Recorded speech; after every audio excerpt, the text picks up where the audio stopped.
All right, finished part 5 of The Way of Kings, and with that, finished the book overall. This was a great book, and part 5 was largely wrapping a lot of different things up and setting us up for the next book, as we might expect.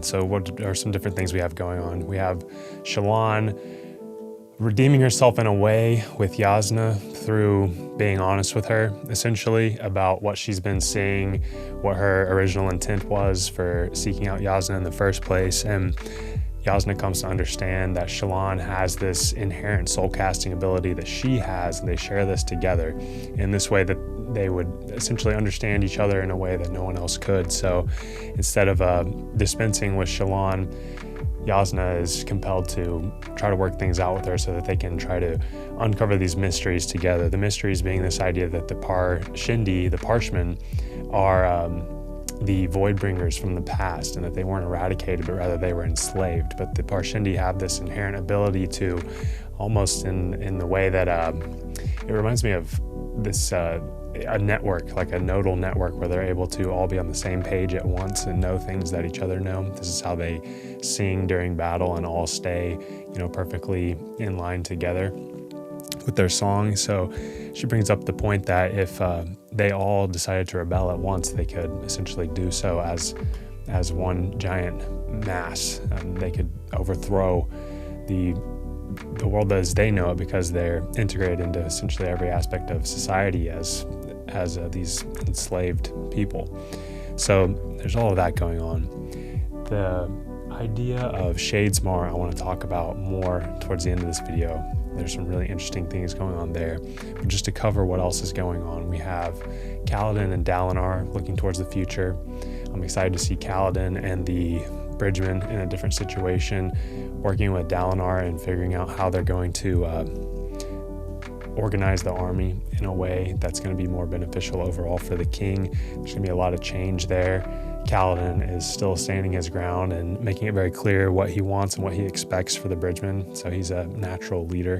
And as we talked about in the last video, you see all these parallels between he and himself and Dalinar. So it's nice to see them side by side working together. I think much more is going to come of that. Then we find that that Seth has actually been commanded to carry out these killings by the king, from the same area that Shallan and Jasnah are in. The king that runs this hospital, he's supposed to be very benevolent.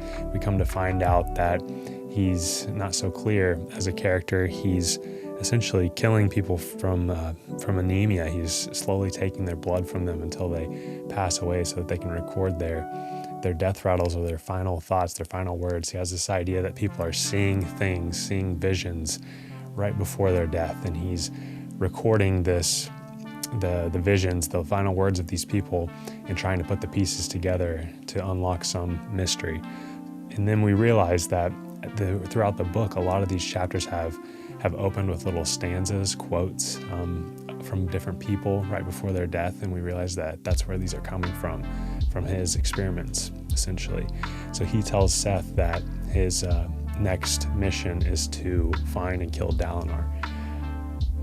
I don't know for sure, but I predict that in some way Kaladin is going to save Dalinar from Seth, perhaps. So we have all these different things going on. Finally, towards the end, we have the king's wit. Once again, he sees a new character. He breaks into the camp and announces himself and says that he's failed. This is a new character that, to be honest with you, already started the next book, and he's been mentioned already, but I'm sure we'll learn more about him. So speaking more specifically again about Shallan and Jasnah and what's going on with them, Shallan understands that she has this ability to essentially submerge herself in the unknown. We talked about this idea of the unknown and chaos as an archetypal theme in the video on the Wandersail.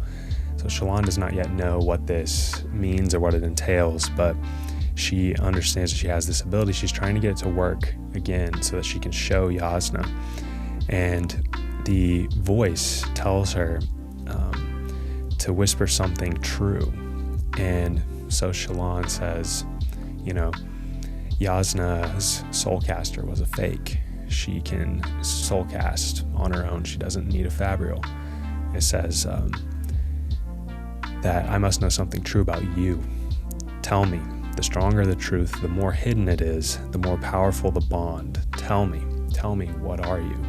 So Shallan says something that comes to a shock to us. She says, I'm a murderer, I killed my father. The voice says, a powerful truth indeed.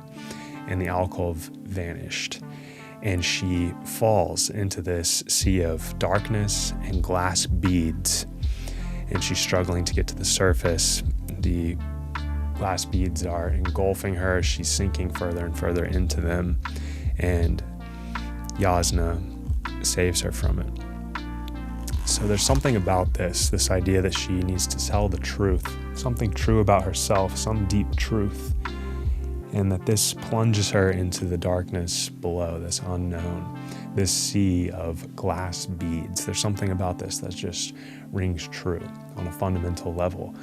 And so that's strange, when we encounter these symbols, we understand them in a way that just seems to make sense. It just seems right that someone would tell the truth about something, and that's what would pull them down into this sea of dark beads. But what's really going on there? Why does this make sense? So we look at this from a Jungian perspective, and we look at the archetypes here, the themes. Spheres are often a symbol of a wholeness. And the idea with psychotherapy is this integration of the subconscious elements of one's mind, their unconscious fantasies and fears and defenses, and to take those and to bring them up into the conscious and to integrate them into the person as a whole, so that you're no longer going through life as this fragmented self that's being pulled in different directions without awareness. And so this idea of integrating the self, and Jung calls it this process of individuation, so that you can become a whole. And the sphere is a symbol of the whole. So we have that. We also have that they're made of glass. Glass is often a symbol for truth because it's a transparent material. You can see through it. You can see the actual reality there. So it's hearkening back to this theme of truth. Glass is also fragile, and the ego, when it is confronted with the truth, particularly about the self, it is quite fragile. Often you have to build up your strength of ego so that you can confront the actual truth about oneself. And then we have the idea that to get to that place, Shallan has to speak the truth out loud. She has to say something deeply true about herself. Presumably, if she were to lie, it wouldn't work. So it really has to be something true. And this truth, confronting it, pulls her down into the unknown, and it destabilizes her. And then she has to confront that. She's in a sea of these glass spheres. And so all together, it makes sense. That is reality for people, that we often hide from the truth. Jung has this idea. It's one of my favorite quotes by him. It's in Latin, but essentially a rough translation to English is, that which you most need is where you least want to look. People often run from the truth in their lives, the truth about themselves, because it's so uncomfortable to confront that and to accept it as it really is. And if you were to speak that truth aloud, you would find yourself, in a sense, pulled down into the depths of the unknown, into that chaos, into that darkness, where you are now unsure of who you are, and you're going to have to fight against that to get back up on top of this sea of glass beads, essentially, and integrate those aspects of yourself that you've been running from and trying to avoid, trying to dismiss, so that you can become more of a whole person and move forward in life. And so we have all of this symbolism wrapped up in this idea of Shallan entering Shadesmar.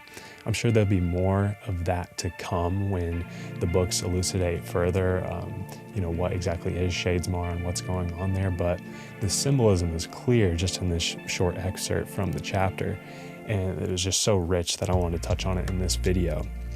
So overall, the book it's been great. Really enjoyed it, and like I said, I've already started the second book, so we'll be jumping into that. Lots of rich symbolism in the story, lots of wonderful archetypes that are taking shape and playing out. And I love the immersion into the world. I'm happy that the books are as long as they are, so that we can really let things unfold and take their time at an appropriate pace. So thanks for watching these videos over the different parts of this book. I've enjoyed making them. I enjoy sharing my thoughts in these videos, and I've been happy to see that some of you have come along for the ride, so to speak. So I will see you in the next one. Let me know if you have any thoughts below, and thanks for watching.